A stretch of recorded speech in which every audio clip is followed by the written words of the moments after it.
Hello সবাইকে, আসসালামু আলাইকুম। আজকে আমি শেয়ার করব একটা ১ পাউন্ডের ভ্যানিলা কেক। আর এই কেকটি অর্ডার করেছিল আমার একটা ছোট্ট ক্লায়েন্ট, আমার স্টুডেন্ট। তো ও আমাকে অনেক আগে থেকে বলে রেখেছিল যে, "ম্যাম, আমি আপনার কাছ থেকে একটা কেক নিব ১ পাউন্ডের আমার মামির জন্য।" আর ও আমাকে বলেছিল এটার একটা ভিডিও করতে। তাই আমি ভিডিওটা করেছি। আসলে ভিডিওটা আপলোড দিব করে আর দেয়াই হয় নাই, কাজের ব্যস্ততার কারণেই। তো ভাবলাম আপনাদের সাথে আজকে শেয়ার করা যাক, তাই শেয়ার করছি।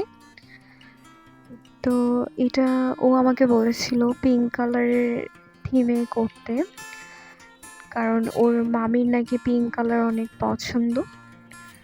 আর আমার কাছে না পিঙ্ক কালারের কেক দেখতে অনেক সুন্দর লাগে, আই সুদিং লাগে।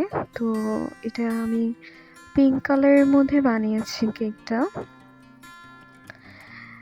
আমি কেকটাতে এখন ক্রিম দিয়ে কভার করে নিয়েছি এবং একটা প্যালেট নাইফ দিয়ে এটাকে স্মুথ করে নিয়েছি। কেকটা যতই সুন্দর আর গর্জিয়াস হোক না কেন, আমার কাছে মনে হয় কি কেকের স্মুথ ফিনিশিংটা যদি সুন্দর না হয় তাহলে আমার কাছে কেকটা দেখতে সুন্দর লাগে না। তাই চেষ্টা করি সবগুলা কেকে একটা স্মুথ ফিনিশিং আনার।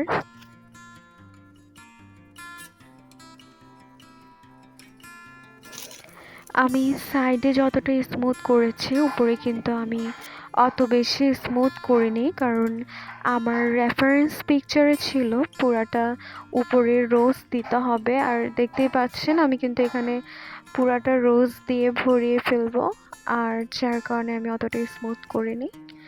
তো এখানে আমি দেখতেই পাচ্ছেন একটা 2D নোজলের সাহায্যে রোজ দিয়ে নিচ্ছি। আমি এটা পিঙ্ক অ্যান্ড হোয়াইটের কম্বিনেশনে কেকটা রাখবো। তো আমি এখানে হোয়াইট কালারও রোজ দিয়ে নিচ্ছি।